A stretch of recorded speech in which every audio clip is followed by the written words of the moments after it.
प्रणिती शिंदे यांना दिल्लीमध्ये पाठवणाऱ्या मतदारांचं मी कौतुक करू इच्छितो, त्यांचे आभार व्यक्त करू इच्छितो। एक प्रामाणिक, कर्तबगार, निष्ठावंत, निर्भीड अशा उमेदवार प्रणिती शिंदे यांच्या माध्यमातून आपल्याला लाभलेले आहे। आणि हे काँग्रेसचं गॅरंटी कार्ड हे काही आश्वासन नाही, हे वचन आहे। भारतीय जनता पक्षाच्या उमेदवाराबद्दल मला फार भाष्य करण्याची आवश्यकता आहे असं मला वाटतं। एखादा चुकीचा निर्णय एखादा घेतो तेव्हा किती नुकसान होतं हे असं जिवंत उदाहरण आहे। चाललं होतं बरं महाराष्ट्र विधान मंडळामध्ये, लोकसभेमध्ये उडी घेतली, आता लोकसभाही केली आणि विधानसभाही केली, अशी चित्र भारतीय जनता पक्षाच्या उमेदवाराचं झालंय। आणि हा मानताय याबद्दल आपण या सभेमध्ये चर्चा करीत आहोत।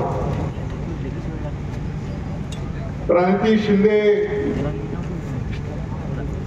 या आपल्या पुढे आपले विचार त्यांनी मांडले आणि जो प्रतिसाद तुम्ही त्यांच्या विचारांना देत होता त्यावरनं मला अशी खात्री आहे की सोलापूर लोकसभा निवडणुकीमध्ये प्रणिती शिंदे या विजयी झालेल्या आहेत।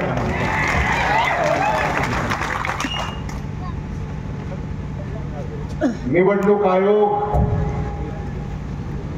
4 जूनला याची आता फक्त औपचारिक घोषणा करणार आहे। भारतामध्ये, महाराष्ट्रामध्ये सध्या जे सुरू आहे ते सामान्य माणसाला पटणार नाही आहे। असं पाहिजे का? घेतो बस ना। भारतामध्ये, महाराष्ट्रामध्ये सरकारची दहशत आहे, भीतीचं वातावरण आहे।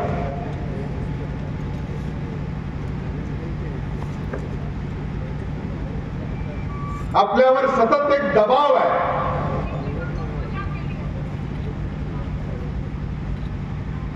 आणि हे कुठेतरी बदललं पाहिजे। हा विचार सामान्य मतदार करतोय हे आपल्याला भेटल्यानंतर आमच्या लक्षात येत आहे।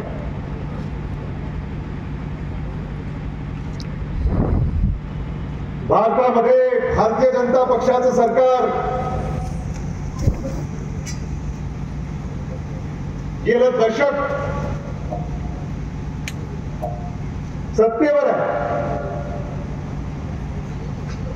आणि या सरकारने सामान्य माणसाला दिलं काय? शेतीमालाला भाव दिला नाही, महागाई कमी केली नाही, सुशिक्षित बेकारांना नोकऱ्या दिल्या नाहीत, सोलापूरला एखादा उद्योग उभा केला नाही, शेतकऱ्याला पीक विमा वेळेवर मिळवून दिला नाही,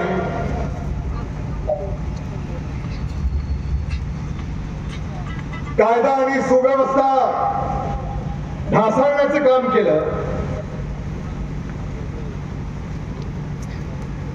सामान्य माणसाचा भ्रमनिरास केला। अशा भारतीय जनता पक्षाला सत्तेपासून दूर करण्याचा निर्णय येणाऱ्या या निवडणुकीमध्ये आपल्याला घ्यावा लागेल। सोलापूरला यावं आणि काँग्रेसला तुम्ही मतदान करावं असं आव्हान करण्याची सुद्धा खरं म्हणजे आवश्यकता नाही। सोलापूरची ओळखच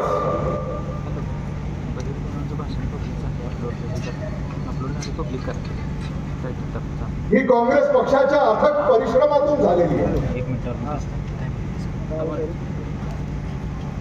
आदरणीय सुशील कुमार शिंदे साहेब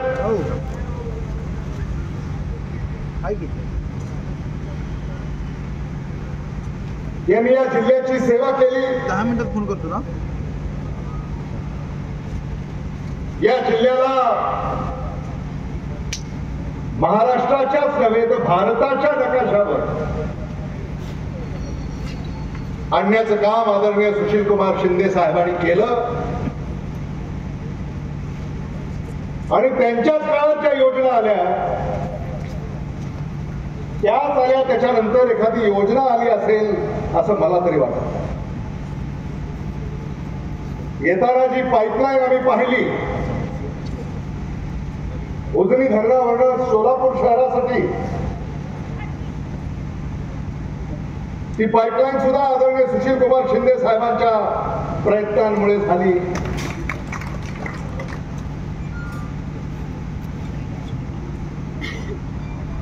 सोलापूर जिल्ह्यामध्ये विजेचा प्रकल्प जो उभा केला, भारत सरकारमध्ये ऊर्जा मंत्री असताना देशाचे पंतप्रधान डॉक्टर मनमोहन सिंग असताना आणि राज्याचे मुख्यमंत्री आदरणीय विलासराव देशमुख साहेब असताना जो विजेचा प्रकल्प या ठिकाणी उभा राहिला आणि या निमित्तानं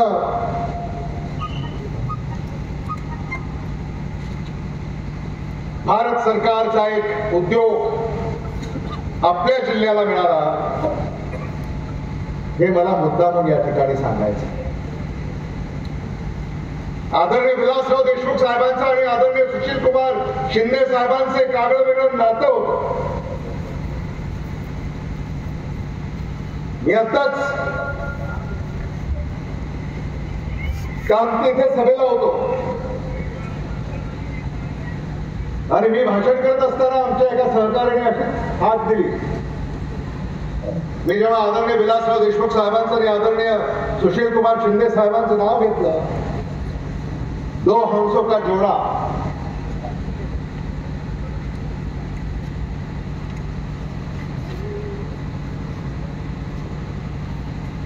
अशी हाक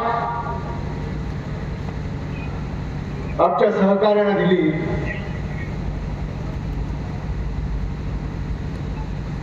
हे नातं शिंदे साहेबांचं आणि देशमुख साहेबांचं राहिले. त्यांचं भाषण ऐकलं, त्यांच्यामध्ये मला एक तळमळ दिसते, एक पोटतिडीक दिसते. माझ्या सहकार्याने मला सांगितलं की या सोलापूर लोकसभा मतदारसंघामध्ये 450 गाव आहेत आणि सोलापूर शहर, आणि 450 गावांना काँग्रेसच्या उमेदवाराच्या प्रणिती शिंदे यांच्या भेटी या पूर्ण झालेल्या आहेत. प्रचारामध्ये त्यांनी आघाडी घेतलेली आहे.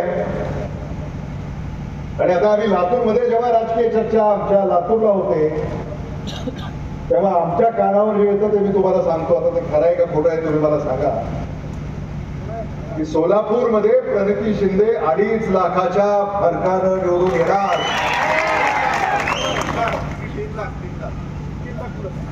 हा, मी कासेगावचे धरले नव्हते, त्यामुळं 3 लाखाच्या फरकानं प्रणिती शिंदे यांना आपल्याला निवडून द्यायचं.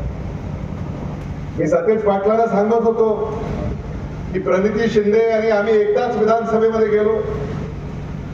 मला आठवत आहे आदरणीय विलासराव देशमुख साहेब आणि आदरणीय सुशीलकुमार शिंदे साहेब दिल्लीमध्ये होते आणि आमचं तिकीट काही जाहीर होत नव्हतं, म्हणजे माझं आणि प्रणिती यांचं. अगदी शेवटच्या घटकेला चर्चा सुरू होती, आपल्याला आठवत असेल. तर ते एकमेकांना फोन करायचे दिल्लीमध्ये, म्हणजे विलासराव देशमुख साहेब सुशीलकुमार शिंदे साहेबांना फोन करायचे, काय झालं, अजून झालं का नाही. आणि सुशीलकुमार शिंदे साहेब विलासराव देशमुखांना फोन करायचे, काय झालं, अजून लातूरचं झालं का नाही. कारण ते दोघंही दिल्लीला गेले होते. आणि त्याच्यानंतर सोलापूरमधून विधानसभेला कोणाला तिकीट मिळेल, लातूरमधून विधानसभेला कोणाला तिकीट मिळेल, मग पक्षाने माहिती घेतली, चर्चा केली, सर्वेक्षण केली. आणि तेव्हा त्या सर्वेक्षणामध्ये लातूरमधून मी निवडून येईल अशी खात्री पक्षाला पटल्यानंतर आणि सोलापूरमधून भगीरथ भालके ह्या सगळ्या याच्यामधून प्रक्रियेतून जावं लागतं आपल्याला. म्हणजे मलाही जावं लागलं, सतेज पाटलांनाही जावं लागलं, प्रणिती शिंदेलाही जावं लागलं. तेव्हा खात्री पटल्यानंतर मग पहाटे 2ला झी 24 तासवर बातमी आली, सोलापूर मधून प्रणिती शिंदे, लातूर मधून अमित देशमुख यांना तिकीट जाहीर झालं. न्यायालयाने सुद्धा चिन्हाचा निर्णय लवकर द्यायला हवा होता. अजित पवारांचं घड्याळ हे चिन्ह न्याय प्रविष्ट आहे. एकनाथ शिंदेचं धनुष्यबाण हे चिन्ह न्याय प्रविष्ट आहे. या चिन्हांचं उद्या काय होईल हे सांगता येत नाही. आणि म्हणून अशा या फोडाफोडीच्या राजकारणाला महाराष्ट्राचा मतदार स्वीकारणार नाही हे आपल्याला या मतदानातून दाखवून द्यायचं आहे. आणि हे करतंय कोण? कमळ.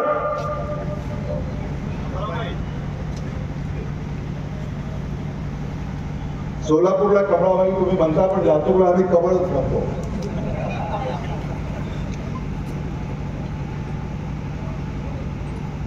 हे कमळ करताय. आणि म्हणून कमळाला आपण धडा शिकवला पाहिजे. प्रणिती शिंदे यांच्या विरोधामध्ये जे उमेदवार उभे आहेत ते तर इथले नाही, ते तसं मी ऐकलं. मला असं वाटलं ते माळशिरसचे आहे. नंतर आम्हाला असं कळालं की ते बीडचे आहे.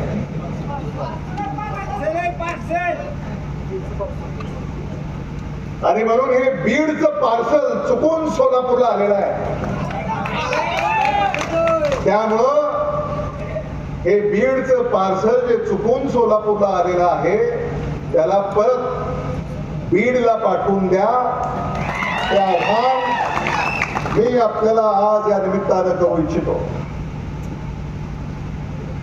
काँग्रेस पक्षाच्या पाठीशी तुम्हाला खंबीरपणे उभं राहायचंय. आणि काँग्रेसचं एक गॅरंटी कार्ड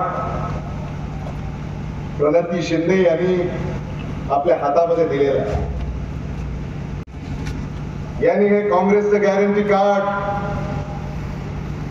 आपल्यासाठी पाठवलंय.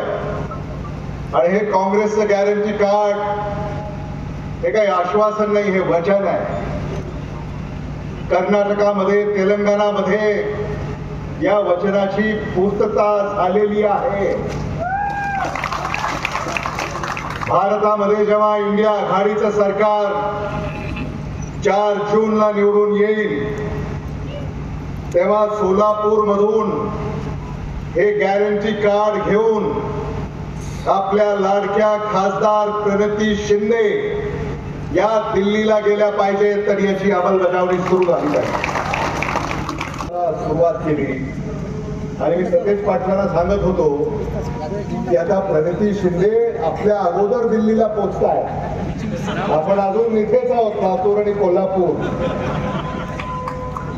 आणि म्हणून प्रणिती शिंदे यांना दिल्लीमध्ये पाठवणाऱ्या मतदारांचं मी कौतुक करू इच्छितो, त्यांचे आभार व्यक्त करू इच्छितो. एक प्रामाणिक, कर्तबगार, निष्ठावंत, निर्भीड अशा उमेदवार प्रणिती शिंदे यांच्या माध्यमातून आपल्याला लाभलेले आहे. किती महिला उभ्या राहतात राजकारणामध्ये? या भारत देशामध्ये बोटावर मोजण्या इतक्या महिला लोकसभेच्या निवडणुकीच्या रिंगणामध्ये उभ्या राहतात. आणि खरं म्हणजे या सोलापूरच्या लेकीला सलाम आहे की या भारत सरकारच्या, भारतीय जनता पक्षाच्या विरोधामध्ये त्या लढा देत आहेत आणि तुम्ही त्यांची साथ देताय. याबद्दल तुम्हालाही सलाम या निमित्तानं मी करू इच्छितो. हे मला विनम्रपणे आपल्या पुढे मांडावंसं वाटतं. खूप बोलण्यासारखं आहे, तर मी आपला अधिक वेळ घेणार नाही.